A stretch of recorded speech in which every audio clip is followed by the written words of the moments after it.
Boa noite a todos. Tá vendo o que ele faz comigo? Bem que eu estou em casa, né? Aqui a gente se sente em casa. Mas quando diziam isso, Santa Teresinha, Santa do Pau Oco. Quando eu era criança dizia isso, né? Santa do Pau Oco.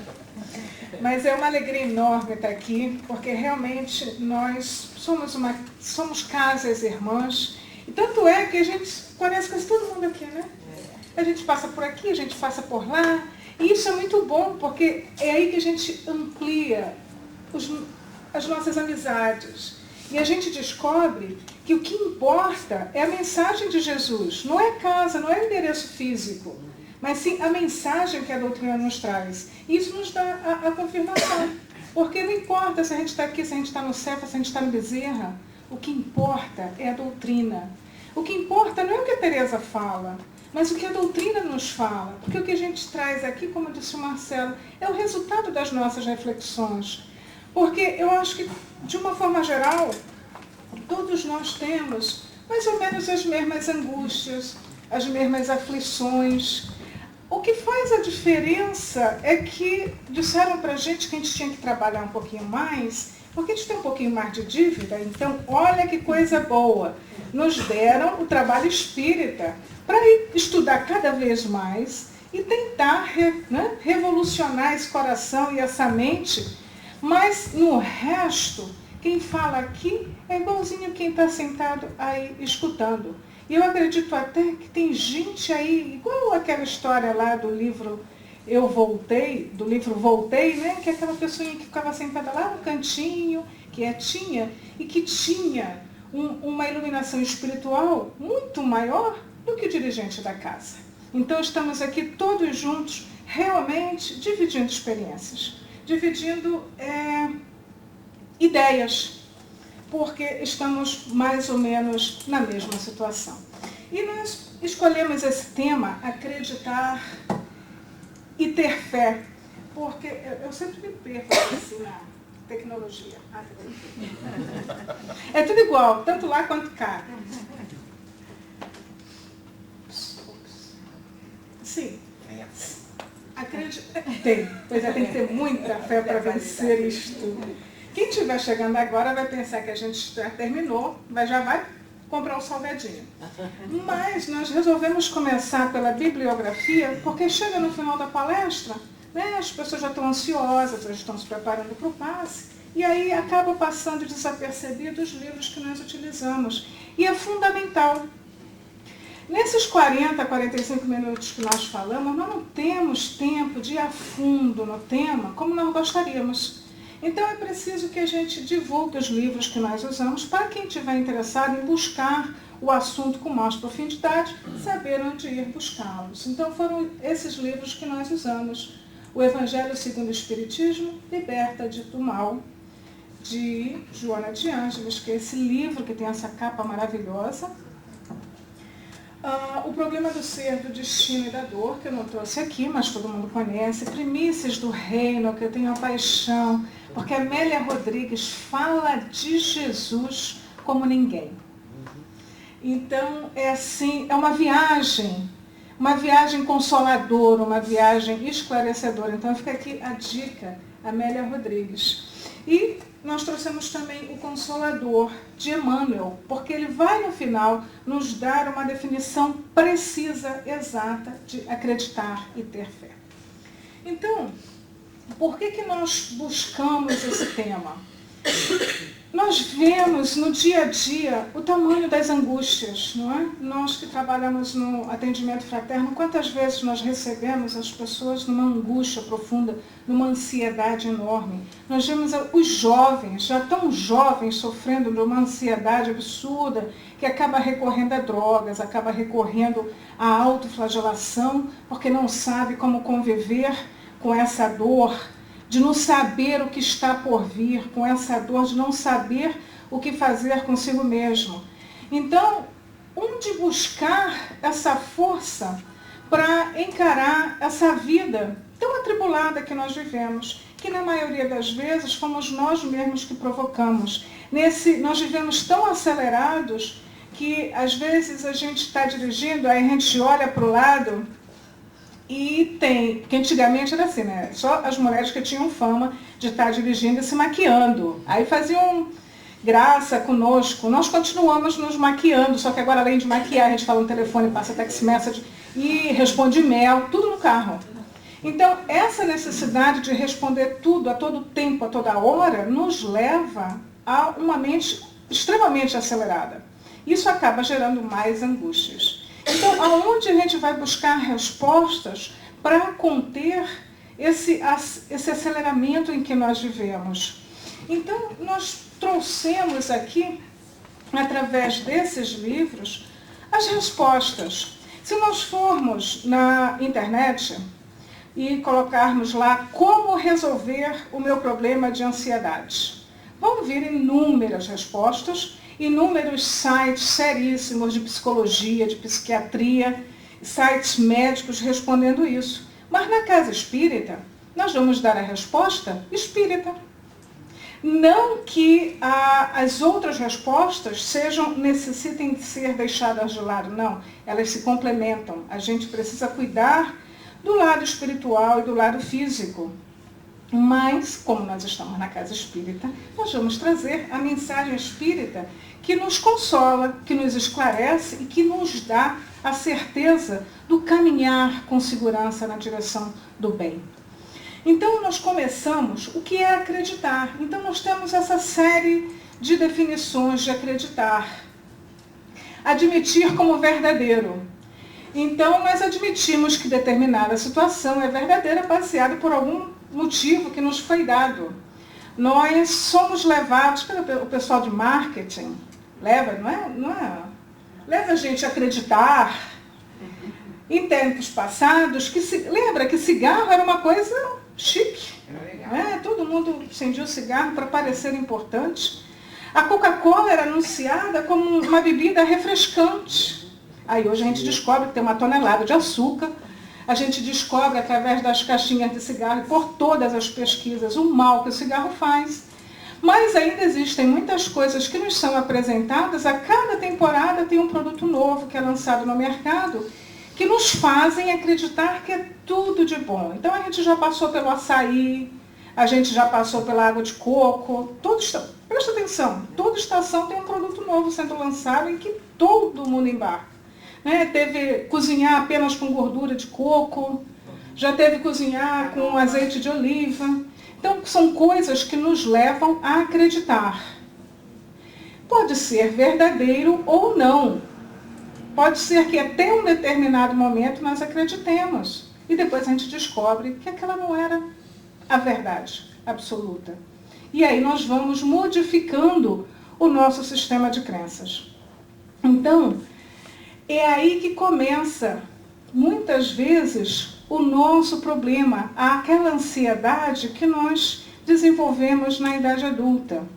Porque o nosso sistema de crenças, muitas vezes, nos leva a acreditar que nós não somos tão bons assim como nós gostaríamos. O nosso sistema de crenças nos leva a acreditar que a gente tem que ser alto, que a gente tem que ser baixo, que tem que ser magro, que tem que ser gordo. Então, existe uma série de conceitos que nos levam a acreditar que aquela é a verdade pela qual nós devemos viver. Mas quem diz que aquela é a verdade absoluta? Nós desenvolvemos esse sistema de crenças normalmente na primeira infância. Então, num lar equilibrado, a tendência é que esse sistema de crença seja positivo. Então, nós vamos ter confiança, nós vamos ter coragem de enfrentar coisas novas, de descobrir um mundo novo que nos é oferecido. Do contrário, num lar em desequilíbrio, disfuncional, a tendência é que esse sistema de crença nos leve a acreditar que muitas vezes nós não temos toda essa valia. Criar seres inseguros, medrosos, seres que na idade adulta vão se esconder do mundo, na verdade. Porque esse mundo que ele conhece ou que ele aprendeu a conhecer na sua casa, na sua infância, é um mundo que é muito violento, é muito agressivo, não tem nada de bom. Então, a pessoa se retrai e esse adulto fica com medo de tudo. Então nós temos as duas coisas na balança. E que nós, com a idade adulta, precisamos trabalhar. Nós estávamos conversando sobre isso, sobre esse sistema de crenças, e aí nós perguntamos, é possível mudar o sistema de crença? Porque o que nós aprendemos na primeira infância é determinante para a nossa vida de adulto. É como nós vamos nos relacionar com o mundo na nossa vida adulta. E se foi disfuncional? Nós vamos estar condenados a uma vida adulta infeliz, ansiosa, sofredora? De forma alguma. Tudo é possível ser mudado. É por isso que nós precisamos estar sempre trabalhando na nossa busca interior, para ver o que é legítimo e o que pode ser mudado, o que precisa ser transformado. Nós temos a historinha de um senhor que ele era, assim, sabe, o estudante ideal para a professora que tem 30 alunos, que arranca os cabelos, porque ele era quietinho, ele não fazia pergunta para nada, ele estava satisfeito com tudo o tempo todo. Então, ele só respondia o que lhe era perguntado. Esse era o favorito da professora. Ele não dava trabalho nenhum. Mas, no fundo, esse aluno era resultado de uma infância em que ele aprendeu o quê? Para ele ser amado, para ele ser respeitado, isso na cabecinha dele, ele tinha que ficar quieto e não perguntar nada. Porque ele amava muito o pai. Mas o pai estava sempre ocupado. E a única chance que ele tinha de encontrar o pai é quando ele ia para o escritório do pai. Mas o pai estava trabalhando. Então, para ele desfrutar da presença do pai, ele precisava ficar quietinho. Ele não podia falar nada, porque o pai estava trabalhando. Se ele atrapalhasse o pai, iam colocar o pai fora do escritório. E ele não queria perder essa oportunidade de ficar com o pai. E assim, ele desenvolveu essa crença de que, para ser amado, para não ser afastado dos seres que ama, ele fica quietinho, sempre. Não pergunta nada, não esclarece, não questiona. E se tornou um adulto numa verdadeira prisão sentimental, vamos dizer assim. Porque ele não conseguia se relacionar bem com as pessoas, porque imagina, que relacionamento é esse em que não se dialoga, em que não se pergunta o que o outro acha, o que o outro sente? É uma pessoa extremamente solitária. Esse sistema de crença foi desenvolvido na infância em função do que era a realidade dessa criança. Então, às vezes, nós achamos que está tudo bem, está tudo muito bom, ele é tão bonzinho, e a gente não tem noção do quanto é limitante essa referência para essa criança. Mas nós vamos levando a vida, vamos acreditando no que a vida vai nos mostrando. Mas chega um momento em que a gente precisa se perguntar se aquilo que a gente acompanha é uma verdade que a gente quer continuar acreditando. Aqui nós temos a definição do sistema de crenças. Reúne crenças e valores compartilhados por uma determinada cultura, que definem sistematicamente um modo de perceber o mundo social, cultural, físico, psicológico, nossa compreensão de valores de uma cultura e nossa aceitação ou rejeição desses valores são frequentemente baseados em nosso próprio sistema de crenças cultural. Então nós temos, além do sistema de crenças da sociedade em que nós vivemos, nós temos o nosso próprio sistema de crenças que nós desenvolvemos na nossa primeira infância e ainda tem aquilo que nós trazemos de outras encarnações que nós acreditamos ser verdadeiro e que muitas vezes pode ser uma realidade deturpada que nós precisamos vencer. Então até aí nós acreditamos, sabemos o que é acreditar. Mas se acreditar gera essa dúvida do que é verdadeiro ou falso, como é que nós vamos acreditar e passar do acreditar para o confiar, do confiar para a fé? Aí nós temos que trabalhar mais profundamente. E aí nós lembramos de Jesus, porque é preciso ser corajoso para descobrir essa confiança, para conquistar essa confiança. E Jesus nos diz, não se põe vinho novo em odres velhos. Não julgueis que vim trazer paz à terra, não vim trazer-lhes a paz, mas a espada. porque vim separar o homem contra o seu pai e a filha contra a sua mãe, e a nora contra a sua sogra, e os inimigos do homem serão os seus mesmos domésticos. Baseado no nosso sistema de crença, nós vamos achar que Jesus estava um pouquinho esquisito, né?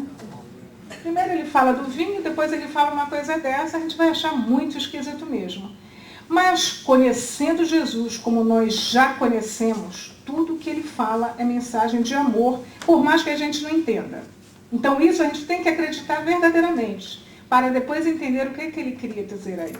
Então vamos pensar, se nós precisamos mudar esse nosso sistema de crença, que não está nos fazendo feliz, nós precisamos ter coragem de mudar o que existe dentro de nós hoje, para que haja espaço para o novo chegar, para que as novas crenças cheguem, para que o nosso melhor entendimento permaneça dentro de nós.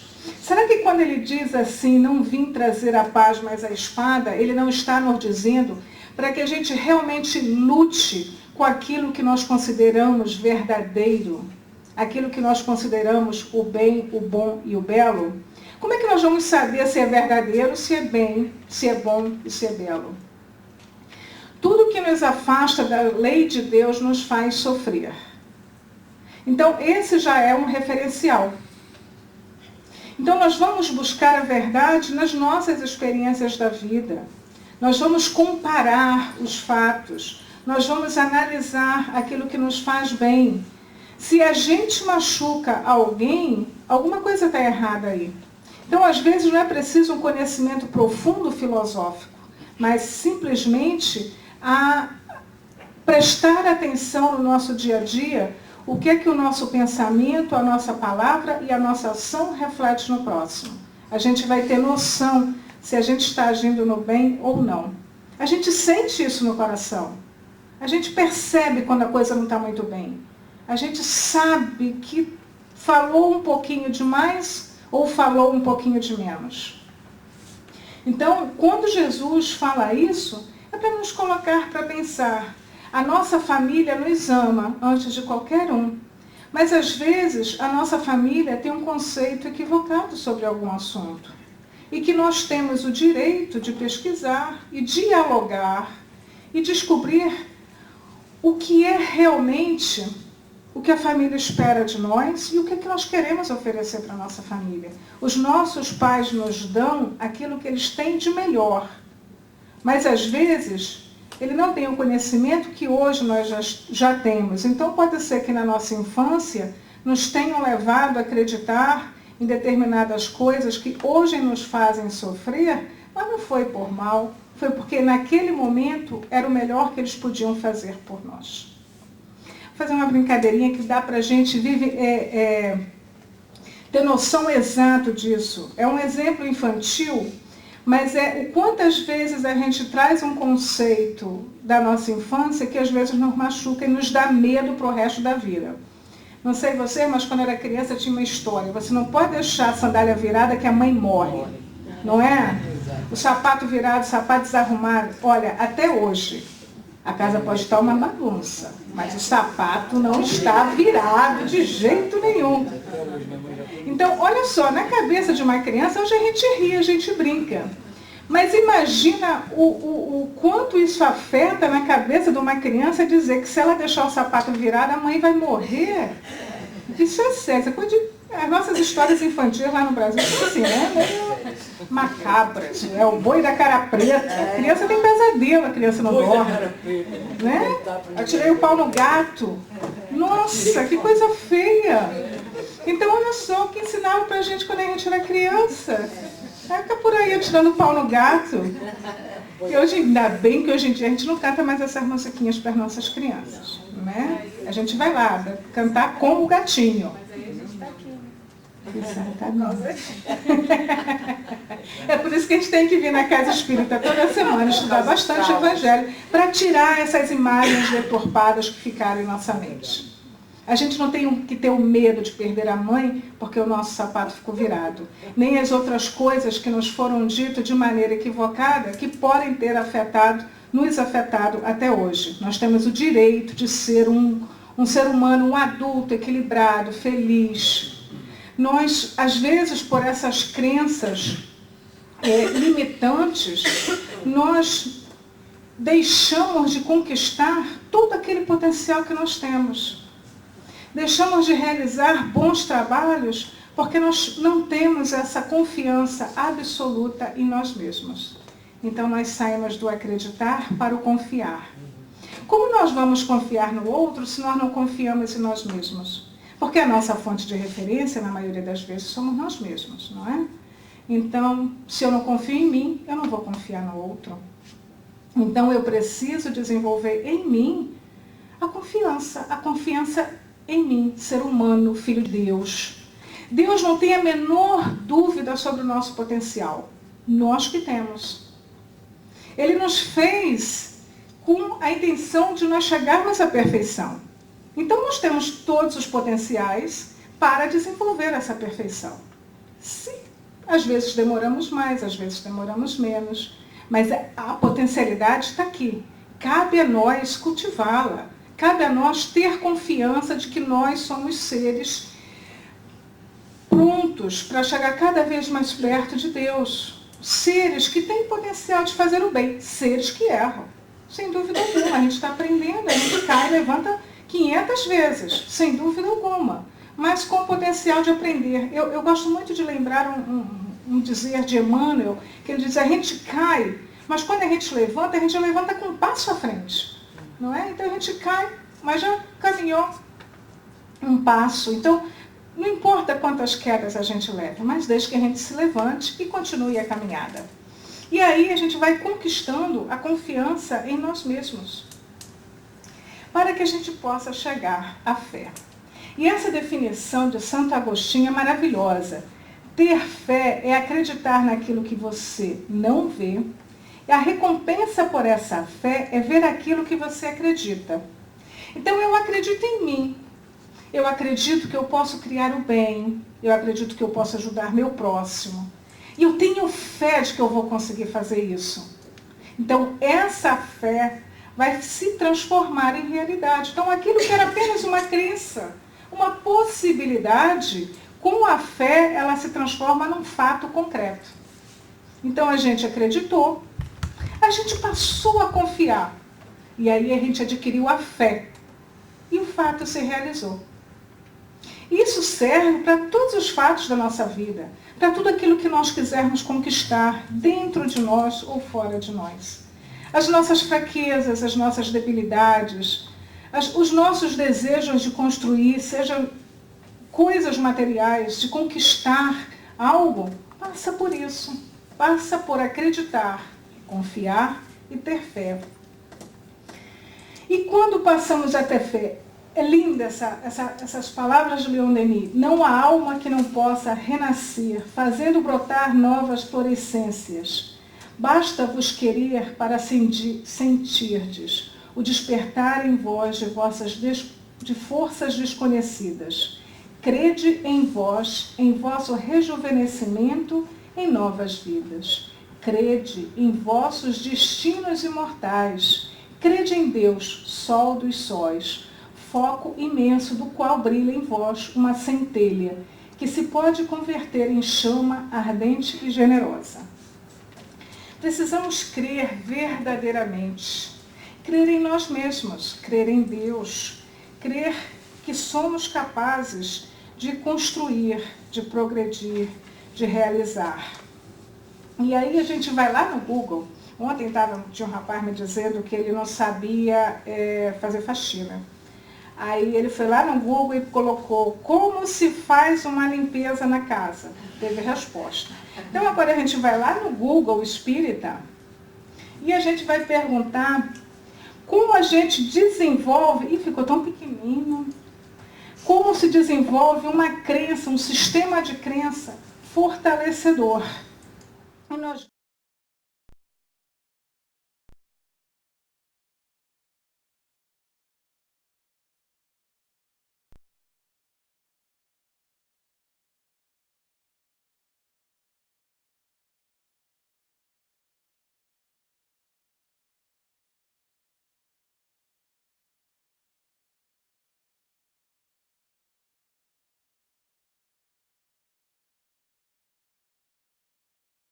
mesmo.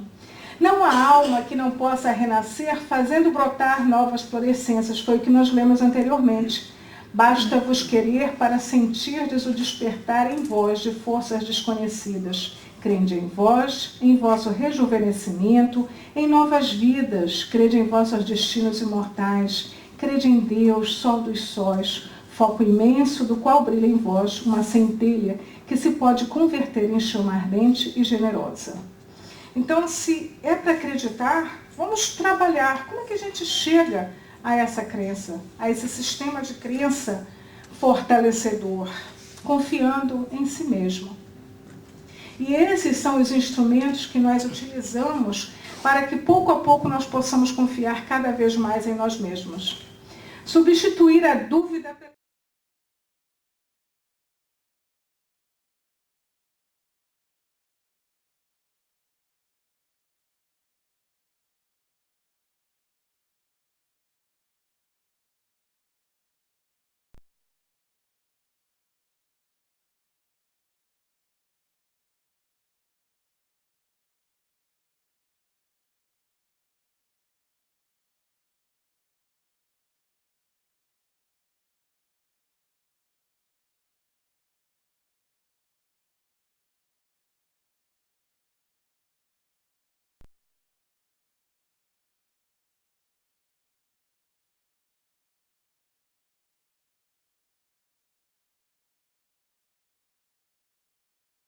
pensamento. É preciso fortalecer o nosso pensamento na certeza de que nós temos sim essa capacidade de crescer. E fortalecemos esse pensamento alimentando com boas leituras, com boas conversas, com boas experiências. Nós tivemos a Maria Amélia sexta-feira passada lá no nosso centro falando sobre o projeto de ajuda Fraternidade Sem Fronteiras. Impressionante como as pessoas saíram entusiasmadas. Éramos poucos, mas saímos assim entusiasmados porque de repente foi mostrado para a gente que é possível ajudar até quem está longe, até aquele que a gente não conhece, principalmente aquele que a gente não conhece, e às vezes com tão pouco, não é?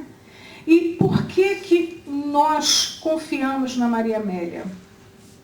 Ela nos disse assim, eu precisava ir lá e ver se o trabalho era sério. Se a contribuição que é dada chegava no local correto. Porque pelo nosso sistema de crença, esse nosso mundo bastante corrupto nos leva a duvidar que a nossa ajuda vai chegar no local correto. Maria Amélia foi lá e constatou que a ajuda chega no local correto. Nós talvez não possamos ir à África, mas nós confiamos na Maria Amélia.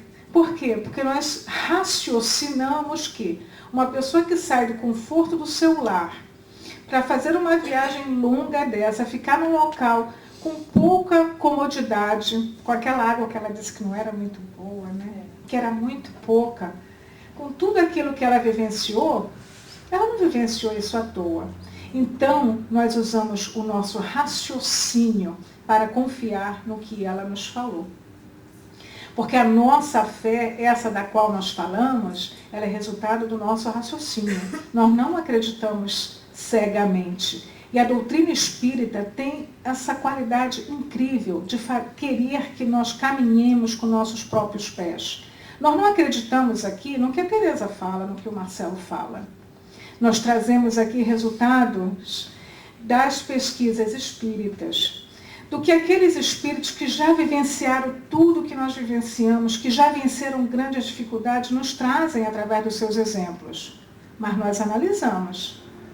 Nós decidimos se nós queremos seguir esses ensinamentos ou não.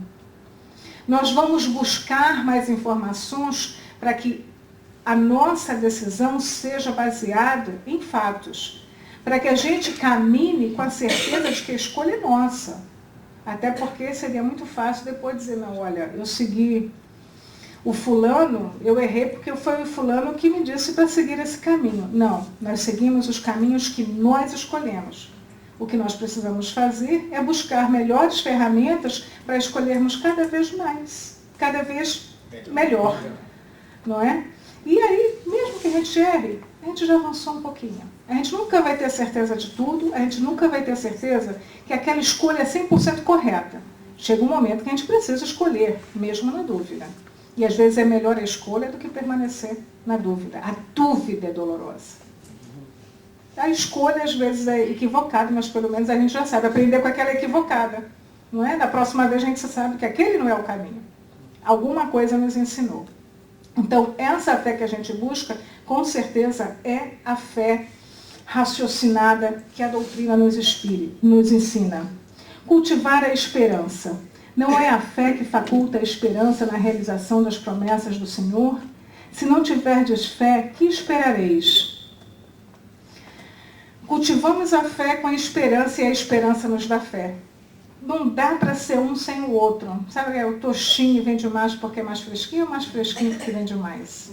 Hoje eu estou buscando tudo lá no passado. Que coisa horrível. Abriu o baú. O pior que a gente traz esses exemplos é que todo mundo já sabe da nossa cidade, né? Não é nem para esconder. Coisa feia. Pois é, né? É verdade, Chara. Suporte, é isso mesmo. Esse é um bom suporte, mas é preciso esperar, porque até a fé, ela é progressiva.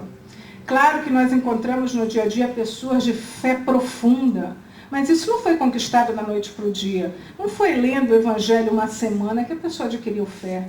Não foi lendo aquele capítulo inteirinho dedicado à fé que a pessoa se tornou uma pessoa de fé vigorosa. Não, foi ao longo da vida, ao longo de muitas vidas. É um trabalho lento, é um trabalho de conquista.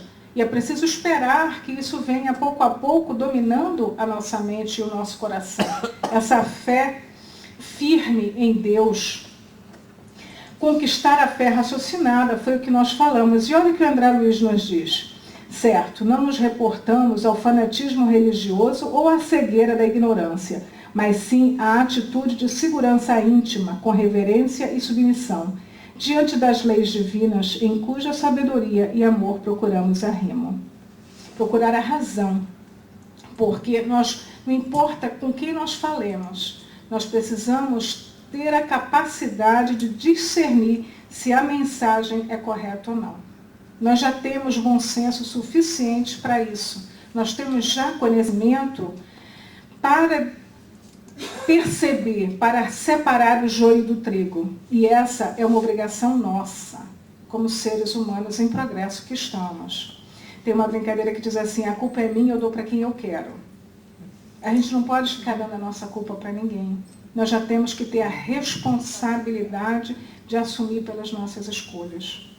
E nós já temos conhecimento suficiente para separar realmente o joio do trigo. Não que isso vá nos impedir de errar muitas vezes, mas se tivermos que errar, pelo menos vamos errar com consciência.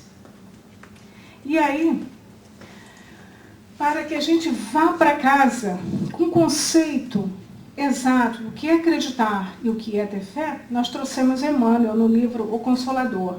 Acreditar é o ato de crer em alguma coisa, demanda a necessidade do sentimento e do raciocínio para que a alma edifique a fé em si mesma. Fé é guardar no coração a luminosa certeza em Deus, certeza que ultrapassou o âmbito da crença religiosa, fazendo o coração repousar numa energia constante de realização divina da personalidade. Aquela insegurança, aquela angústia, aquela ansiedade que nós muitas vezes carregamos, ela vai naturalmente sendo conquistada quando nós desenvolvemos a fé. Nós passamos a ter a serenidade, porque nós sabemos que existe um Pai maior que cuida de nós e que nos ampara mesmo quando a gente erra, que nos socorre principalmente quando a gente erra. Então isso vai nos dando serenidade para o dia a dia, porque se nós não somos capazes de conquistar tudo ao mesmo tempo, existe um tempo para tudo. E isso pouco a pouco vai acalmando o nosso coração. E aí nós nos perguntamos, nós já confiamos em Deus, mas ainda assim, muitas vezes, quando a gente olha para o mundo, a gente sente medo, a gente fica muitas vezes na dúvida, porque o mundo, nós estamos vendo situações tão difíceis, não é? Mas é preciso ter em mente isso. Olha só, João pergunta: Senhor, demorará muito a chegar a hora do entendimento humano? E Jesus responde: as sementes estão sendo lançadas nesses dias. A floração e a colheita pertencem ao nosso Pai. Semeemos todos, amando-nos uns aos outros, incansáveis e sem pressa. E fascinados pela verdade, avancemos resolutos, pois que só isso realmente é necessário. Não tenhamos dúvida. Deus está acompanhando tudo. Deus sabe o que está acontecendo em nosso planeta. As coisas não passam desapercebidas. Todos chegaremos a esse ponto. Tem uma coisa linda que Haroldo Dutra fala, num dos estudos que ele faz da Gênese. Ele diz assim, quando ele está explicando o fluido cósmico universal, que é a origem de toda a matéria, e ele diz assim, Deus, ele foi fazendo a diferenciação de cada item, de cada coisa que ia compor o nosso mundo. Nossa, se ele fez cada coisinha do nosso mundo, como é que ele não sabe o que está acontecendo? Claro que ele sabe. Mas nós ainda precisamos de mais tempo para nos aprimorar. Tenhamos confiança absoluta em Deus e conquistemos a fé dentro do nosso coração, a fé em nós mesmos, que nós vamos viver com muito mais serenidade. Que Deus esteja conosco hoje e sempre.